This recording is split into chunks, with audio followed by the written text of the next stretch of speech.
Alright, magandang gabi po sa ating lahat. Muli po, ito ang Pastor Mike Digan ng MIBC Silangan San Mateo Rizal, The Baptist Hour, Hardin ng Panalangin. Tayo po ay nagpapasalamat muli sa pribilehyo at pagkakataon na tayo po ay magkasama sa mga ganitong ministeryo. Muli, ang biyaya at pagpapala ng Diyos ay sumainyo at ang pagpapala ng mga kasagutan ay lagi po nating hintayin at tiyagain ang mga ginagawa ng Diyos po sa atin.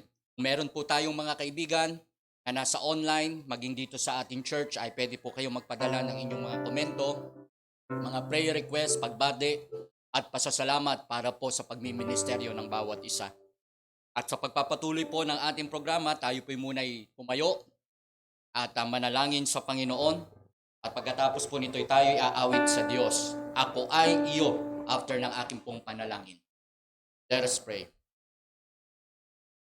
Manalangin po tayo. Dakilang Diyos na makapangyarihan sa lahat, minsan pa kami po ay laging nagbabalik ng pagpuri ng mga pasasalamat po sa inyo, na kung hindi po sa inyong awa at kahabagan, ay wala na po kami. Maraming salamat po, Panginoon, sa pagkakataon na magamit nyo ang MIBC Silangan, ang Hardin ng Panalangin, para po sa pagmiministeryo.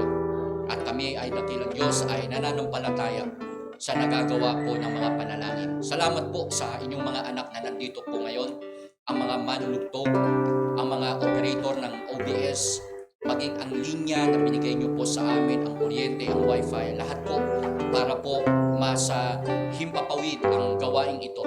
Kasama po ng mga nasa tahanan, nasa kanilang mga bahay, yung iba'y nagtatrabaho at kayo na po ang siyang umabot. At maging ang mga members na nandito po ngayon para po manalangin. Maraming salamat po sa presensya ng bawat isa. Nagkakalakip-lakip ang lahat ng talento ng inyong binigay upang kami ay magbigay ng kapurihan sa inyo. Maraming salamat po.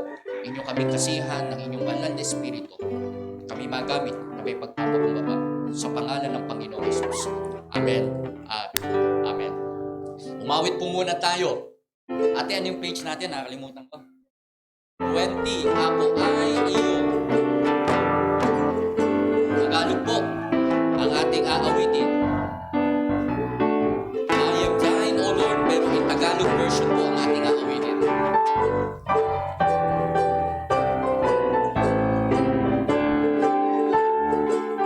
Okay, ready? Go! Ako ay iyo, tinig mo'y lingin, badya sa aking pag-ibig. Ang maitatapat titiwala, at sa iyo'y humiling. Nilapit mo ako, O Jesus, sa kinamatang krus. Ilapit mo ngayon, O Panginoon, sa dugo mong umano'y makapangaling sa paglilingkod nang ako ay mapuspos. Ang mait na pagpagtitiwala at sa iyo'y sumunod. Ilapit mo ako, O Jesus, sa kinamataang mong krus. Ngayon, O Panginoon, sa dugo mong dumalo. Number 3, ay kalaliman ng iyong pag-ibig na dito papahalingin. Ngunit ang ilog ay tumatawid sa kaunong dagatid. Ilapit mo ngayon, Jesus, sa kinamataang krus. Ilapit mo ngayon, O Panginoon, sa dugo mong dumaloy. Praise God. I am thine, O Lord. Makakaupo na po tayo. Maraming salamat po sa mga nakakasama natin. Again, uli sa pagbati ko sa inyo. At kung kayo man ay nababanggit ko, mga members, ay hindi para pumalakpak at sabihin natin na may utang na loob ako o utang na loob ang church sa inyo dahil kayo nandiyan. Kung wala kayo ay sasabihin nating magmamalaki tayo, no? Hindi po lagi tayo may pribilehiyo na tayo ay nagagamit at naglilingkod sa Panginoon. At Ate Beb, Ate Agnes, kapag ako ay nagsasalita ng mga ating mga prayer request, lumalabas naman no? Okay, that's good. At ngayong araw po na ito ay nagpapasalamat po tayo at nakailang linggo na kayo mga anak sa inyong workshop. Ha? Ay, hindi nyo na nabilang. Ay, pang-5 na yata. Going to 4. 4. Okay, so purihin ng Panginoon. Pagtiyaga kayo sapagkat ang ating maestro, ang ating preacher Jabez ay tinatyaga rin tayo na puntahan dito at umakyat para tayo ay turuan. Ngayon, kung merong tayong mga nakasama na nag-register pero yung commitment ay parang hindi mo makita, may problema pagdating sa ganon. Ang ginagawa po natin ay sa Panginoon, tingnan po natin yung ating logic na ginagawa. Pag sa trabaho, masipag tayo, pero pagdating sa Panginoon, parang nagdadalawang isip tayo kung ibibigay ba natin o hindi. Once we are committed sa ginawa po nating workshop, gawin po natin na may pag-ibig. Okay? At hindi naman ito para sa akin. Ang hinuhusay dito, ang hinuhubog dito, hindi si pastor. Ang hinuhubog dito ay kayo para sa paglilingkod natin sa Diyos. Para igi pa, mapahusay pa, at mapatalas pa yung mga talento. Okay? Amen ba mga nagwo-workshop? Amen? Yes. Ngayon, kung hindi talaga kaya, pastor, talagang may problema ang boses ko, malat ako, may sakit ako. Okay, that's valid 'yon. Pero dahil tinamad ka o kaya kumuha ka ng iba mong schedule, may problema 'yon. May problema 'yon. All right? So, wag nating baliwalain ang mga proyekto na ginagawa po ng MIBC Silangan. Ito'y para sa inyo at para sa ikaluwalhati ng Panginoon. So, na tayo, looking for 4th or 5th workshop na tayo. Okay? At hindi madali dahil Preacher James aakyat dito and then ang hirap pang mag-park sa lugar natin dahil nasa clearing operation tong pa na ito. Buong Pilipinas po itong ordinansa na binigay ng ating presidente na naglilinis po. At so nag-iingat tayo na baka mahuli tayo. Pero sana nga magkaroon tayo ng way para makontak ang ating kapitana na pagdating ng Sunday ay maging maluwag ng konti. Dahil pagdating ng Sunday, mas maraming nag-church. Maraming mga nakapark na sasakyan at magbigay ng konting luwag. Okay? Kung hindi nila kaya, maglagay sila ng barangay dyan, ng tanod para magbantay at para magmando sa trapiko. Alright? Siyempre, kung marinig ko yan, sabi ko, nako, ganun pala. Paano yung mga members ng silangan? Bawal pala tayo magkaroon ng sasakyan. Okay? So pag-pray natin, huwag tayo magkaroon ng sasakyan. Bawal mag-park. Alright, may nagkakaproblema nga tayo. Now, kung makakuha tayo ng parking, much better para hindi tayo mahuli. We do respect and we follow the rules ng ating barangay. Okay, pag-pray po natin ang ating gawain po dito at ang ating mga ginagalawan. Alright, this coming March, pag-pray po natin ang pagbubukas muli ng pagtuturo ng mga bata. Okay, ang ating extension classes, lalo na ang ating mga anak, ang ating mga bata na pumunta at maturuan sila ng salita ng Diyos. Kasi pag ako po ay nangangaral, hindi ko alam, bagamat ipinaubaya natin sa Panginoon kung paano kikilos sa mga batang ito. Kanilang behavior, yung kanilang attitude na kapag sila ay nasa church, ang gagawin nila, umupo lang dyan, makinig. At hindi nilalaro ang bata, hindi hinahaya ang palakad-lakad.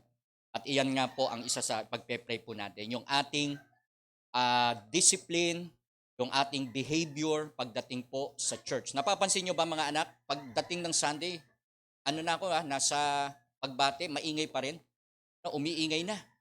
Ingay na. Maliit pa lang tayo. Alam nyo na, syempre, ayoko nung naglalakad na bata pa habang may nagsasalita dito. So, pag-pray po natin yung ating programa pagdating dyan. Pagtuturo ng mga bata. And then, sama natin sa panalangin ha, hindi nyo nababanggit yung ating mga marshal dito. Ha? Tama ba? Totoo nga ba? Tama? Okay, 3 kayo na napili. Lang kayo.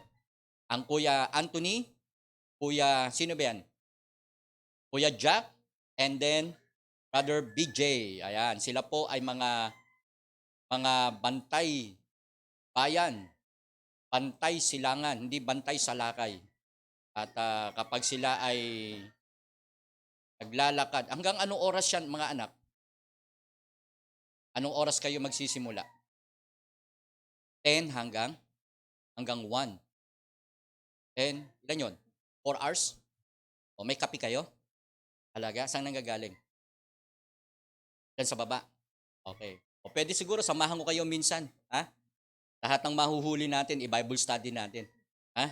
Dali natin dito. Bilo nyo, may service tayo madaling araw, ano? 10 to. Sino gusto Sino gusto sumama sa inyo? O, sama ka? Ano? Cyril, sama ka? Okay. Pag-pray natin ang ating mga marshal dito sa church, okay? Ang ating mga young people na naatasan ng ating homeowners para maging bahagi sa community service na kanilang ginagawa, okay? Kaya po, palay ko, nagigising lang ni Brother Jack, ha? Okay? Okay.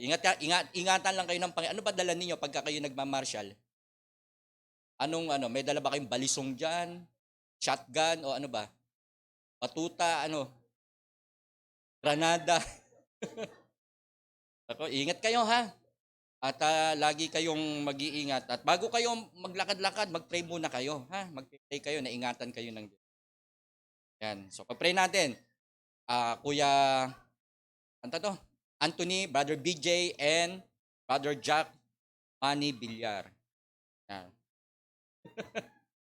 Alright, this time, tayo po ay nagpapasalamat sa mga prayer request na ipinadala po ng ating mga kapatiran, ng ating mga mahal sa buhay. Isa na po rito ang ating mga, mami, teka na pala. Okay. Ang estudyante po ng Blessed Hope, si Vincent Medrano, at na merong dengue, yung palang sakit niya ay lagnat, so meron po siyang dengue, kasama si Miles Palyari. Okay, praise God kung magaling na si Miles. Okay, pag-pray pa rin natin ang complete recovery ng magkapatid na ito, Vincent and saka si Miles. And then, sama rin po natin sa panalangin ang ating mga kababayan sa Taal Volcano, yung mga nakapaikot sa bulkan na ito, na sila po ay nagkaroon ng forced evacuation sapagkat meron pong seismic activity. May mga senyales na anytime ay baka pumutok po ito. And then, sama po natin sa panalangin, maging ang pagmimisyon, ang pinagpe-pray po ng mga manggagawa na ise-send out. Preacher Jabez, yung kasama natin kanina, pag-pray nyo po siya, yung kanyang schedule. At Preacher June Esbieto sa kanilang mission work na sisimulan. At si Preacher June, alam ko ay nagsisimula na ito sa sumulong. Okay? Kung ano po ang kanyang magiging gawain po nilang dalawa. And then, ang pinsan, ang kamag-anak po ng Belen family, si Melinda, lumabas na yung kanyang biopsy, ang kanyang breast cancer, biopsy result. Okay, pag-pray po natin, Melinda, Belen, at ang kapatid po natin sa Panginoon, asawa po ng pastor, Sister Serviliana Lim. Pag-pray po natin yan. And then, sama rin po natin sa panalangin ang aking pong kamag-anak, ang aking pinsan, si Elizabeth Manlapas, ang kanya pong husband na na-stroke, at siya nga po ang nag-aalaga, si Florencio. Yan huwag po natin kalimutan, at maging ang kanyang magulang, si Nanay Liling, Auntie Liling, at yung kanyang kapatid po na si Auntie Esther. Ito po yung mga kapatid ng aking tatay. Ang aking tatay po ay nasa Panginoon na. And then, Ma'am Kay also, ang kanyang asawa, ang kanyang husband na si Preacher June, siya po ay nagbabalak muling umakyat, sumakay ng barko, at ang panalangin po ay maging clear ang kanyang mga medical laboratory, ang kanyang blood sugar, ang kanyang cholesterol, lahat po, para po makatungtong po ulit siya ng pagsakay ng barko. And then, again, Sister Venus, anak, hindi kayo nagpapadala ng inyong mga request. Kahapon may nakita ako, hindi ko lang kasi biglang nawala yung cellphone. May nakapasa, may nag-post ng kanyang grades, hindi nilagay dito. Sino ba yon? At Pastor, purihin ng Panginoon. Dapat mga ganon. Magbigay kayo dito na, Pastor, praise God. Sama natin yan, purihin ng Panginoon. Sino ba yan?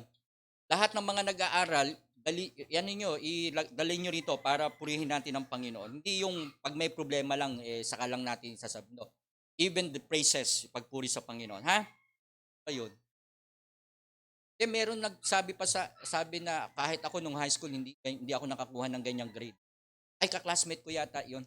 Okay. So, yung mga gano'n mga anak, binibigay natin ng papuri sa Diyos, alright? So, mag-aral kayong mabuti. And then, Sister Sheila, inilalapit niya po ang mga naging kasamahan po ng kanyang tatay, ng Kuya Buddy, na si Larry Torres na parehong na-admit sa ICU. Kuya Buddy ay nasa Panginoon na, graduate na, pero si Kuya Larry o Tatay Larry Torres ay nakalabas na po ng ospital. Kasama po yung kanyang mga kasama, si Conrado Tolentino at Junjil Alipao. Sama po natin sila sa panalangin, ang kanilang kalakasan, ang kanilang kalusugan din dahil nga po sa positibo ng COVID-19. At ang Villamiel family sa kanila pong pag-aasikaso ng labi, katawan ng Kuya Buddy na mapabilis. At sabi nga po, almost 2 months or 3 months bago makarating ang bangkay dito. So kung may mga contact person, mapapabilis ito. At yung access natin sa ating government, maging yung access po sa Kingdom Saudi of Arabia. Okay? Pag-pray po natin yan. And then mamaya pakinggan po natin ang Brother William sa ating solo bago po ang mensahe ng Panginoon. And then Ate Rosa Belen Nilalagnat. Right, kailan pa? Kahapon. O, pag-pray po natin, sama natin, Rosa Belen. Mami, please, And then, Mami Carlota also. May sakit din, okay? Rosa and Carlota. Sama natin sa panalangin lahat po ng mga online services ng ating mga fellowshipping churches, okay? Ng ating mga kapasturan. Iisa-isahin ko po. Meron ba tayo dyan nagawa, Sister Eb? Yung mga online services ng ating mga kaibigan, yung mga ka-fellowshipping churches po natin, ang BFDB ng ating Bishop De Vega, ang Hope Goes On ng Pastor Jess Marasigan, LWBC Caloocan, ang Morning Devotion ng Pastor Joseph Guzman, okay? Yuel Valdivilla ng Kape, Salita ng Buhay ng Valenzuela, BHBC ng Tanay, Pred Talk ng Pastor Robert Victoriano, Jump Kids Squad ng LWBC Caloocan. Itong mga binabanggit ko na ito mga kapatid, kayo magkaroon lang kayo ng pagpansin at kayo ay mag-share ng gawain na ito. Okay? Ang Abacada ng BFBC, MIBC for Kids ng Marikina, Wow Kids ng BHBC Valenzuela, at ng Morning Devotion din po ng Zigfred Sandoval. O yan po. At sasama po natin sila sa mga panalangin natin. Right? So, meron pa po ba? Meron pa ba akong nakalimutan? At ngayong araw po na ito ay ang birthday po ng ating kaibigang pastor, Pastor Neil Kekep, diyan po sa MIBC Marikina. Ngayong araw po na ito ay birthday po niya. Alright, and then ang Venus family. Okay. Si Ate Venus ito. Good health ng family. Ubot si po ni JJ at ni Tiffany. Kamusta na si Ate Tiffany? Nakakapagsalita pa? Okay. Basta nakakakain, At okay ang kanyang kalusugan pa rin. Wisdom and knowledge sa kanilang pag-aaral at pag-iingat sa kanilang pagtitinda. Alright? So, iyan po ang ating mga prayer request this week. At bago tayo tumungo sa ating panalangin, pakikinggan po muna natin ang Brother William sa ating tanging bilang. Anak.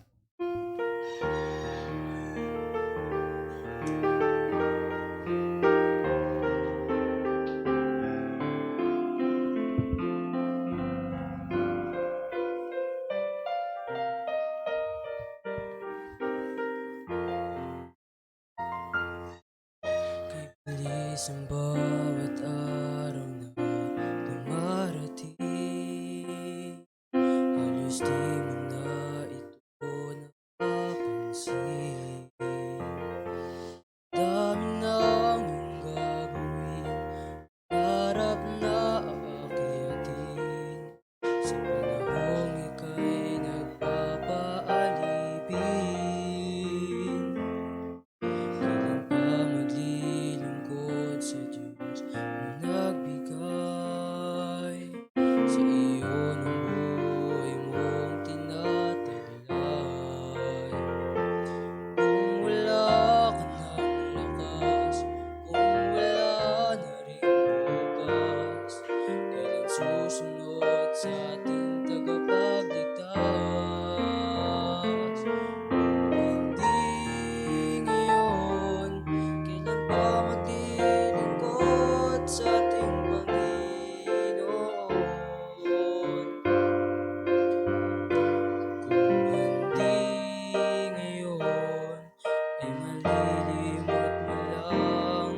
sa ating Panginoon.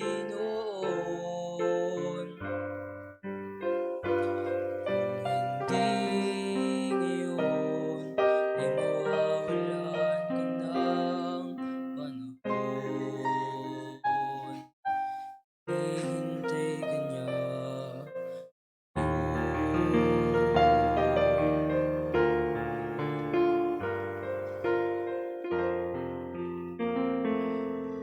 Kailan pa maglilingkod sa Diyos na nagbigay sa iyo ng buhay mong tinataglay?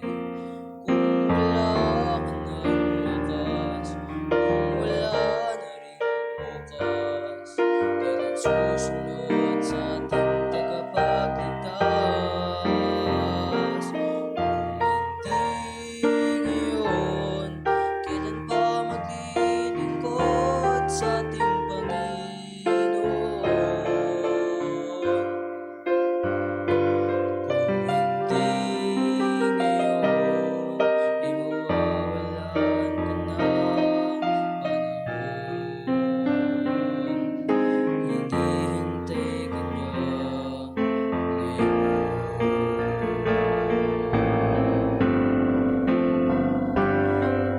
Kung hindi ngayon, maaaring uli na akong ipagpabukas pa. Kung hindi ngayon, ay malilimot mo lang ang iyong pagpapasya. Kung hindi ngayon, kailan pa maglilingkod sa ating Panginoon? Kung hindi ngayon, ay mawawalan ka ng panahon. Hinihintay ka niya.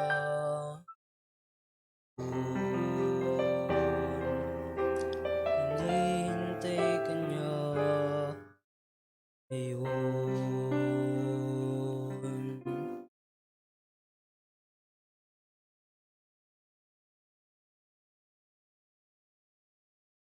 Thank you, Brother William, sa iyong mga tanging bilang mula nung Tuesday, then Wednesday, nung Sunday pa pala, no?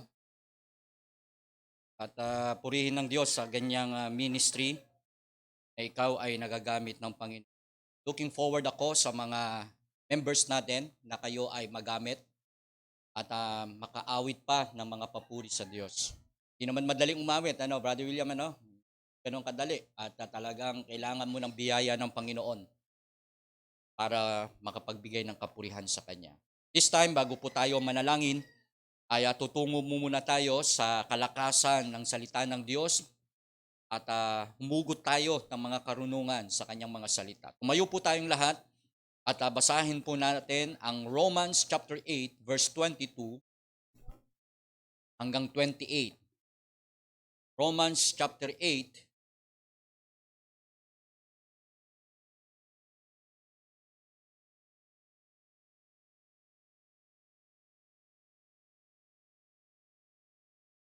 Awa mga kapatid, kapag tayo ay pupunta ng church, anuman ang maging gawain natin, lagi po kayong may bit-bit na Biblia. Ito po ang isa sa mga attack ng isang mananampalataya, ng isang Kristiyano, na hindi niya ikinahihiya ang pagdadala ng salita ng Diyos. Madala mo ang mga letra, ang mga titik ng Panginoon sa iyong buhay. The topic is all about hope, the grandeur of trust. Hope, the grandeur of trust. Romans chapter 8, from verse 22 to 28, hanggang last verse na po. Basahin po natin. Muli po, magandang gabi sa inyong lahat, maging sa ating mga nakasama sa FB Live. Mamaya po ay kakaroon tayo ng pagkakataon na mabati ang bawat isa. Verse 22. Ready? Nakita na po? Amen. Basahin po natin ng malakas. Ready? Verse 22, Romans chapter 8, verse 22. Ready? Begin. For we know that the whole creation groaneth and travaileth in pain together until now. And not only they, but ourselves also, which have the first fruit of the Spirit, even we ourselves groan within ourselves, waiting for the adoption, to wit, the redemption of our body. For we are saved by hope, but hope that is seen is not hope. For what a man seeth, why doth he yet hope for? But if we have for that we see not, then do we with patience wait for it. Likewise, the Spirit also helpeth our infirmities, for we know not what we should pray for as we ought. But the Spirit itself maketh intercession for us with groaning which cannot be uttered. And he searcheth the heart, knoweth what is the mind of the Spirit, because he maketh intercession for the saints according of God. Verse 28, last. And we know together for good to them that love, who are called according to His purpose. Tayo po ay makakaupo na. Ang sabi po sa ating binasa sa verse 22, chapter 8, verse 22, sapagkat nalalaman natin na ang buong nilalang, okay, the whole creation groaneth and travaileth. Lahat ng nilalang ay humihikbik at nagdaramdam na may kahirapan na kasama natin hanggang ngayon. Ibig sabihin, lahat ng mga ginagawa ng buhay, lahat ng kinikilos ng buhay, lahat ng gagawin po natin ay merong paghikbi. Alam nyo ba yung hikbi na sinasabi rito? Yung bang nasaktan ka, umiyak ka, at nararamdaman mo pa yung paghikbi ng gumaganon ka pa dahil sa hirap ng buhay, dahil nasaktan ka, dahil nabigo ka, at parang mapapansin mo na walang pag-asa, at nagdaramdam na may kahirapan na kasama natin hanggang ngayon, ang sabi ni Pablo sa mga taga-Roma. Until now, and not only they, but ourselves also. At hindi lamang gayon, kundi pati naman tayo na mayroong mga pangunahing bunga ng Espiritu. Now, nagsasalita na rito si Pablo na pagkatapos natin makakilala sa Panginoon, hindi pa natatapos ang pakikibaka. Kahit na tayo ay merong pagkakilala sa Panginoon, may pagkatanggap tayo sa Panginoon, hindi pa rin tapos. Sa makatuwid bagay tayo na may nangagsisihibik din sa ating mga sarili. May mga dinaramdam din tayo, may mga pinagdadaanan din tayo sa paghihintay ng pagkakupkop na dili iba't ang pagtubos sa ating katawan. Now mga kapatid, ano po ang sinasabi ng salita ng Diyos? How can we have hope when everything become hopeless? Paano tayo magkakaroon ng pag-asa kapag wala na tayong makitang pag-asa? Ngayon ang tanging meron na lamang sa buhay ng Kristiyano para magkaroon siya ng pag-asa ay ang kanyang pananampalataya sa Panginoon. Kaya kung wala kang pananampalataya sa Panginoon, guguho ang lahat ng bagay sa buhay natin. Now, how can we have hope when everything becomes hopeless? If there are in this existence na meron tayo, na tayo'y nabubuhay at tayo ay nakatungtong ngayon, ang iba ay parang pag tiningnan mo ay hindi nila pinapansin. Parang yung iba ay okay lang sa kanila. Pero pag inupuan mo yan at kinausap mo sila, mararamdaman mo na yung kanilang mga problema. At yung iba dyan, pagka kinamusta mo, ay tutulo na lang ang luha. At yung iba naman, ang sasabihin, Ganun pa rin. Now, if there are insecurities, may mga uncertainties, may mga difficulties, mga kapatid, there is still hope. Now, ang pag-asa na nakikita, hindi pag-asa tawag doon. Anong ibig sabihin? Kahit hindi mo nakikita, sapagkat sinabi ng Panginoon na gagawin niya, mga kapatid, kahit hindi pa binibigay ng Diyos, may pag-asa. Yung iba kasi kinakailangan may makita para patunayan eh. Mga kapatid, dito pumapasok yung ating buong pagtitiwala sa Diyos. Number one is that there is rest in hope. Anong ibig sabihin po? Kapag meron kang pag-asa at yung pananampalataya mo ay nakatingin sa Panginoon, mga kapatid, magkakaroon ka ng kapahingahan. Maraming tao ang napapagod, ang pagod na sapagkat hindi nila nakikita na may pag-asa sa Panginoon. At yung pag-asa po na yan ay magdudulot sa atin ng kapahingahan. Ididepend mo, irirely mo ang lahat ng bagay sa Panginoon. Bakit? Nakita mo na may pag-asa pala kapag nasa Panginoon. O subukan mong gumawa ng lahat ng bagay na wala ang Panginoon. Umasa ka sa trabaho mo, umasa ka sa pera mo, umasa ka sa kaibigan mo, umasa ka sa gagawin ng mundo sa buhay mo, na wala ang Diyos. Pag yan ay nawala, mga kapatid, guguho. At lalo kang hindi magkakaroon ng kapayapaan. Now, there is rest in hope. May kapahingahan kapag merong pag-asa. Kapag wala kang pag-asa at hindi ka nakatingin sa Panginoon, mga kapatid, hindi ka matutulog. Hindi ka masasatisfy. Ang sabi ng Psalm 16 verse 7, I will bless the Lord who hath given me counsel. My reins also instruct me in the night season. I have set the Lord always before me because He is at my right hand. I shall not be moved. Therefore, my heart is glad, ang sabi ni David, and my glory rejoiceth. Nagagalak ako, my flesh also shall rest in hope. Saan to nakasandal? Sino yung kanyang pinagsasabihan? For thou will not leave my soul in hell, neither wilt thou suffer thine Holy One to see the corruption. Thou wilt shew me the path of life in the presence. In thy presence is the fullness of joy.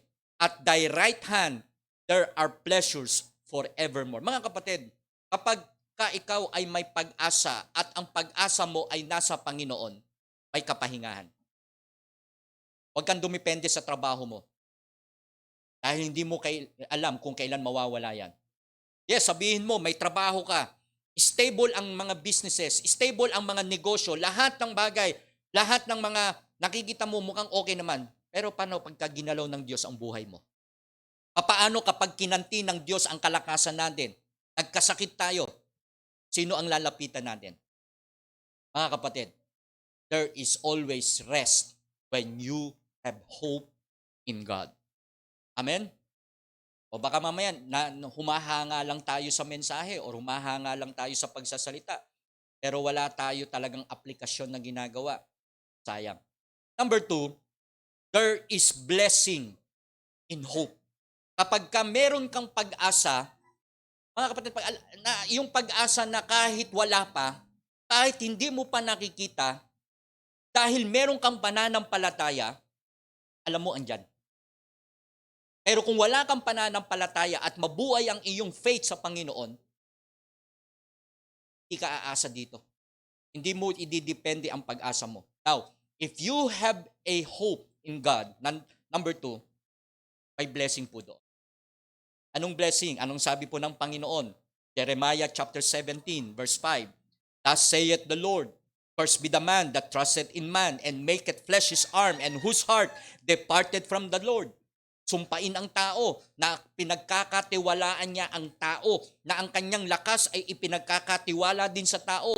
Dumidepende siya sa tao. Ang sabi ng Biblia, cursed is that man. Pero ang sabi rito, blessed is the man. Nampunin nyo ha? There is blessing in hope. is cursed when you have no hope in God. Blessed is the man that trusted in the Lord, whose hope the Lord is. Oh, mga young people, ayusin natin ang buhay natin sa Diyos. Pag inayos mo ang buhay mo sa harapan ng Diyos, makakamtan mo ang blessing na ito. Huwag mong madaliin, huwag mong ipilit, huwag mong i-demand sa Diyos ang desire at nasa ng puso mo. Hintayin mong ibigay ng Diyos ang blessing sa tamang kapanahunan at ipasok mo ang salitang pag-asa. Once na ikaw ay naglilingkod, ginagawa mo ang para sa Diyos, ibibigay niya ang blessing para sa iyo. Huwag mo madaliin. Huwag kang sumabay sa takbo ng mundo. Yung takbo ng pag-ibig na mundo na meron, puro lust, puro flesh ang meron, puro kabiguan. But if you will wait for the right time, you will receive the blessing. At ang sabi ng Jeremiah 17, blessed is the man that trusted in the Lord and whose hope the Lord is, for he shall be a tree planted by the waters, puno na may tubig, and that spreadeth out his root. Ibig sabihin, nakakalat ang kanyang mga ugat at merong mga tubig na nakukuha. And shall not see when the heat cometh, kahit may dumating mga tagtuyot, may mga taggutom, may mga bagay na nangyayari, because your root is spread out sa mga tubig, and this water is none other than the Lord Jesus Christ, mga kapatid, ang Panginoon. Ang sabi yan, shall not see when heat cometh, but her leaf shall be green. Tingin mo, kahit nagkakaroon ng gulo, kahit nagkakagutom, nauubos, nagkaroon ng pandemya, because you are trusting in God, your hope is in the Lord, ang sabi dyan, your leaf will become green. Ano yung green? Very fresh, masustansya, at talagang sasabihin natin, nagbibigay ito ng gana. Nagbibigay ito ng aliwalas sa mga madidilim na bagay. Nare-refresh tayo. Ang sabi diyan, shall not see when the heat cometh, but her leaf shall be green, and shall not be careful in the year of drought, neither shall cease from yielding fruit. Hindi mauubos ang mga bunga nito, because the blessing of the Lord is in the hope. Doon sa pagtitiwala ng pag-asa na meron ka. Tanong ko po sa inyo, sa mga nanunood sa atin, sa mga young people natin ngayon dito, may mga pangarap ba kayo sa buhay? May mga pangarap ba kayo, Angelo? Clarence? You ask for that blessing. At yung blessing na yan ay pag-asa sa hinaharap na pagtitiwala mo sa Panginoon. Okay? Not only there is rest in hope, there is blessing in hope, there is also mercy in hope. Pag meron kang pag-asa sa Panginoon, may awa o habag ang Diyos. Kapag ka lagi kang nakadepende at yung hope mo ay nasa Kanya, may awa, may mercy ito. Ang sabi ng Lamentations chapter 3 verse 19, remembering mine own affliction, my misery, the wormwood and the gall, yung klaseng meron akong buhay, walang kwenta, isa akong uod, ang sabi ng Lamentation. My soul had them still in remembrance and is humbled in me. This I recall to my mind, therefore have I hope. Naiisip ko at dito ako may pag-asa. Ano yung kanyang pag-asa? Na kahit siya ay kaaba-aba, wala siyang kwenta, siya ay isang uod, parang walang patutunguhan ng kanyang buhay. Ang sabi niya, this I call to my mind. Nilalagay niya sa kanyang sarili na may sinabi ang Diyos sa kanya. I recall to my mind, therefore have I hope. Pagbabalikan ko ang sinabi ng Diyos na ako'y walang kwenta, dito ako nagkakaroon ng pag-asa. Ano yung sinabi ng Panginoon? Verse 22, it is of the Lord's mercies that we are not consumed. Ibig sabihin, Kung hindi ka palilipulin ng Diyos, kung hindi ka papapatayin ng Diyos, kung hindi ka pakukuhain ng Diyos, kasi habag niya yan. Meron pa siyang gustong ipagawa sa iyo at gusto pa ng Diyos na makita mo na lahat ng gagawin mo ay awa lang ng Diyos. Kung walang awa ang Diyos, aalisin ka na niya dyan. Either hindi ka na nagiging useful, hindi ka na nagiging kagamit-gamit, mga kapatid, aalisin ka ng Diyos yan. May somebody na mas deserve kung ano ang dapat nandyan. O mga anak, lahat ng mga nailagay dito sa ministry, o nakikinig ba tayo lahat? Habag ng Diyos kung bakit kayo nailagay dyan. Ako, habag ng Diyos kung bakit ako nakatayo dito. Kung hindi ako kahahabagan ng Diyos, pwede akong mawala. It is of the Lord's mercies that we are not consumed because His compassions fail not. They are new every morning. Great is thy faithfulness. The Lord is my portion, saith my soul. Therefore will I hope in Him. The Lord is good unto them that wait for Him. To the soul that seeketh Him, it is good that a man should both hope and quietly wait for the salvation of the Lord. Mga kapatid, kapag may pag-asa, makikita mo ang mercy ng Panginoon. There is rest, there is blessing, there is mercy, and last, kapag may pag-asa, makita mo na may Diyos. Ang lahat po ng ito, ang Diyos ang pinanggagalingan. Yung binasa po natin na Romans chapter 8, ang sabi niya rito, we still glory in tribulation. Kahit may pagsubok, nagre-rejoice pa rin kami sa Panginoon. Kahit anong nangyayari, masaya pa rin kami sa Panginoon. Kahit ganito lang, masaya pa rin kami sa Panginoon. Bakit? Because there is hope in tribulation dahil merong Panginoong Jesucristo. Nawa po, makita natin the hope, the grandeur of our trust in God. It is great, it is awesome na yung pag-asa na yon ang magkakabit sa atin sa Panginoon dahil sa ating pananampalataya. Wala kang pag-asa, kawawa ka naman. Kasi puro bigo. Luluha ka lang lagi, iiyak ka lang lagi. Sasabihin mo, walang naaawa sa akin, walang tumutulong sa akin. That's wrong. Kailangan makita po natin na may Diyos. Alright? And that is our final message this week sa ating pagtatapos ng ating hardin ng panalangin. At meron pa ba tayong humabol, Mami, ng mga prayer requests? At purihin ang Diyos. Alright. Again, ang inyo pong lingkod ay Anthony. Sino Anthony? Okay, the store. Anthony ka siya wala. Anthony Kasya. And then, Sosi. Sosi apelyido yun, anak? Sausi family. Alright? Tumayo po tayong lahat.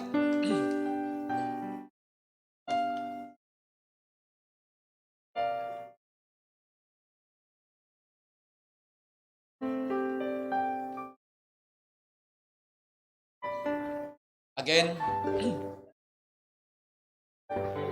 Sister Riza Jimenez.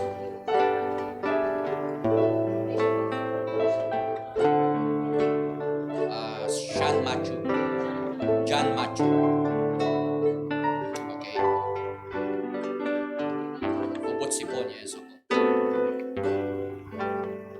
Ang mga anak po ng Brother Jason and Sister Riza, ang kanilang mga ubot sipon. Okay. Meron pa po ba?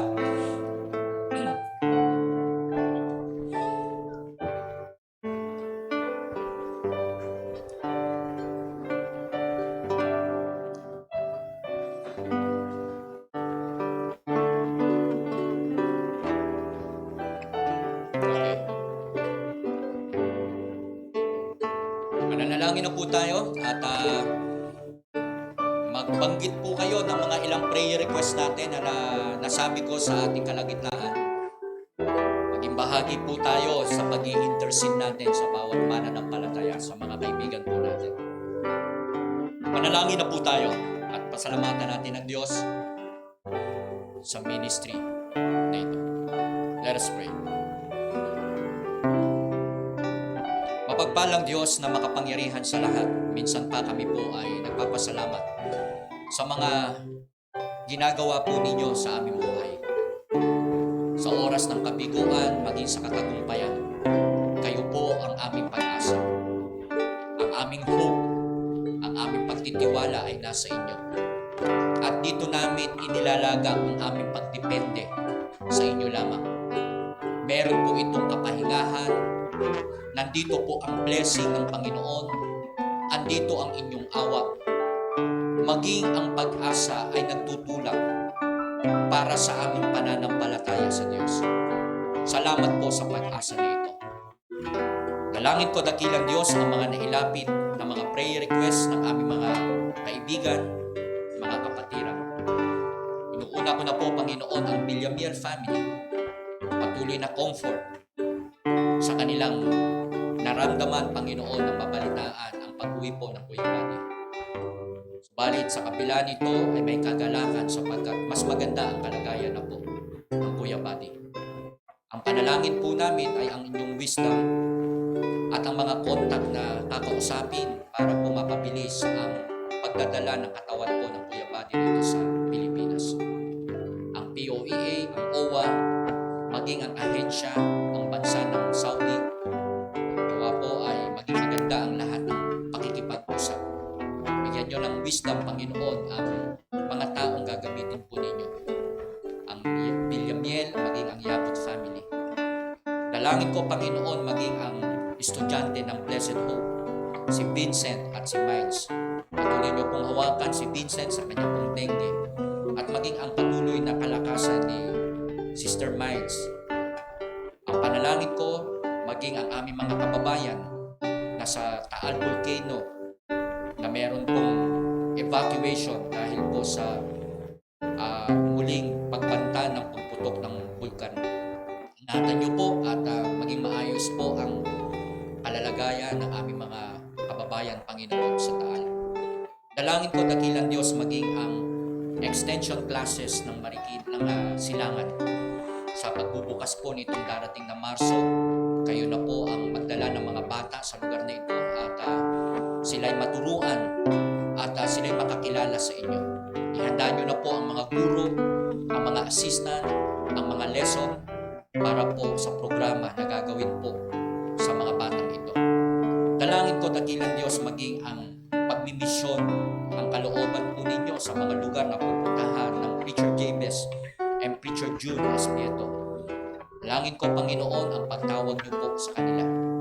Ang kanilang dedikasyon, ang pagtitiis, maging ang kanilang pagtitiwala sa kanilang papasuking okasyon sa misyon. Dalangin ko, Panginoon, maging ang si Melinda Belen, ang result po ng kanyang biopsy, siya po ay merong breast cancer. Ang panalangin ko po ay gumaling siya at makita niya na merong church, na merong Diyos, na pwedeng malapitan at merong tagapagligtas na si Kristo Jesus, ang kanya lamang tanging pag-asa. Dalangin ko, Panginoon, maging ang Sister Serviliana Lim, ang kanyang pagkikimo. Hawakan niyo po ang kanyang buhay, ang buhay rin po ng Pastor Marcelino, ang kanilang pagta-travel papuntang Baguio para po sa kanyang mga session ng chemo. At wag na rin po siyang dumaan sa radiation. Ang loloobin niyo ay para po wag na po siyang mahirapan, maging ang kanilang mga finances. Dalangin ko, Panginoon, ang aking pinsan na si Elizabeth Manlapas, ang inyong kalakasan sa kanyang katawan, maging ang kanyang husband na na-stroke. Gawa po ay gumawa po kayo ng mirakulo sa kanyang asawa na si Florencio, na maging maayos ang kanyang pangangatawan, yung kanyang mga nerve, yung kanyang pag-inom ng gamot ay maging maganda po. Maging ang kanyang nanay, ang aming auntie Liling, maging ang kanyang kapatid po na si Auntie Esther. Hawakan niyo po ang magkakapatid na ito Dalangin ko, dakilang Diyos, na sa kanilang edad ay tamuhin nila ang patuloy na biyaya na nagmumula po sa inyo. Panginoon, lalapit ko po maging ang Sister Venus, ang panalangin niya po sa kanyang pamilya, ang kalusugan, ang pag-iingat niyo po sa kanilang pagtitinda. Maging ang kanilang pinsan na si Tiffany ay maging maayos na rin po ang kanyang lalamunan. Lalapit ko po, Panginoon, ang Sister Kay, ang Preacher June Shapno, ang kanyang desire na muling makasampa ng barko. Subalit ang kanyang mga laboratory, ang kanyang mga exam ay maging maayos po at maging normal ang lahat. Dalangin ko po maging ang Sister Sheila, ang kanyang pong inilapit na mga kamanggagawa po ng Kuya Buddy, si Larry Torres, Conrado Tolentino at Junjil Alipaw. Sila po'y inyong patuloy na hawakan at magtiwala ang mga taong ito sa inyo, na sa ang kalakasan at ang proteksyon ay nagmumula sa aming Panginoong Hesus.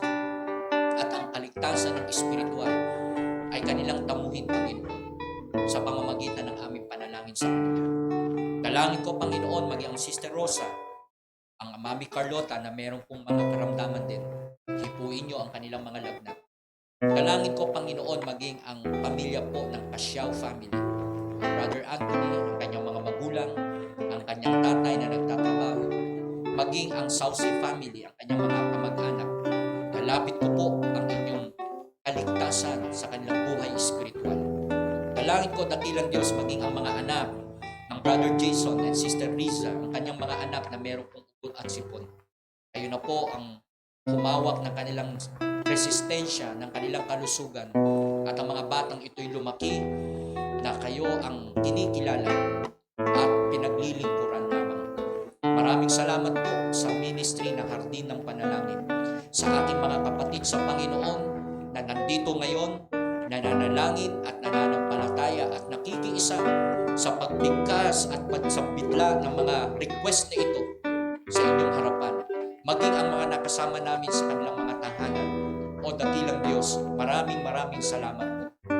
Purihin ang iyong pangalan sa mga nakasama sa pagtutugtog, ang mga manunugtog, Panginoon, ang mga musician, maging ang mga nag-operate ng OBS. Salamat, dakilang Diyos, maging sa kuryente, sa internet na meron po kami. Maraming salamat sa mga prayer warriors na nandito po ngayon. O dakilang Diyos, isa lamang po ang layunin. Kayo ay mabigyan ng mataas na paparangal. Kayo ay maitaas lamang. Hindi kami. Hindi ang sinuman, kundi ang Panginoong Hesukristo. Kayo lamang, Panginoon, ang nilalagakan namin ng gawain ito. Kasabay, Panginoon, ang kaligtasan ng mga manunood ng kanilang kaluluwa ay makakilala po sa inyo. Anuman ang kalagayan, anuman ang estado, ay kayo lamang, Panginoon, ang makilala nila. Dakilang Diyos, ang aking panalangin ay ibigay niyo po ang desire ng aming family, ng aking pamilya, na magkaroon po kami ng sasakyan, nakapalit po ng FX, na naging saksi sa maraming gawain, palit-parito, Panginoon. Nawa ay kalooban niyo ang siyang masunod, at ang panalangin ko, Panginoon, sa tamang araw, sa tamang panahon, ang blessing ay inyong ipagkakaloob upang ang desire ng inyong lingkod ay magkaroon po kami ng Innova para po sa aking pamilya, higit sa lahat, dahil po ito'y galing sa inyo, ay magamit din sa paglilingkod. Marami pang kaluluwa ang makakilala sa inyo. O dakilang Diyos, muli, maraming salamat po. Hawakan niyo po ang mga young people, ang Brother John, Brother Anthony, Brother DJ, sa kanila pong roon ng community service. Ang mga young people na nag-aaral sa lugar na ito, lahat dakilang Diyos ay patuloy niyo pong hahawakan. Maraming salamat po. Ito po'y aming panalangin sa pangalan ng Panginoong Hesukristo. Everybody say, Amen at Amen. Maraming salamat po. Thank you, man. Again, purihin ang Diyos sa mga nakasama po natin. Ang Ate LV from San Jose del Monte, Bulacan. Purihin ang Diyos. Ate Helen Ortiz Paras from San Guillermo, Isabela. Sister Dory Santos, maraming salamat po, Mami Dory. And then, Sister Sheila Yabut, maraming salamat po. Sister Rowena Dominguez, purihin ang Panginoon. Charles Montemayor, ito yung photographer na yan, no? Ayan. Maraming salamat po for joining at sa inyong pagsama po sa amin. John Matthew Jimenez, yes, we are praying for you sa Jimenez family. Ma'am Baby Villamer, maraming salamat din po. And 5 others are watching with you. Sino yun, okay? Mother Nick, yes, maraming salamat po. Pasinan. Renzi Santos, maraming salamat din po. Lourdes Mercalesha, Nanay Nene, purihin ang Panginoon. Brother Lester, yes, salamat din po. Alright, so, yan lamang po ang ating mga nakasama. Tita Lita Santiago Navarro, San Jose del Monte, Bulacan, okay? Ma'am Adel Mabalot from BFBC, Muntinlupa. Maraming salamat din po sa inyong pagsama sa amin. At yan lamang po, muli pong babalik ang programa ng Hardin ng Panalangin again next week, Tuesday, Wednesday and Thursday from 5:30 to 6:30. Muli po, itong Pastor Mike Digan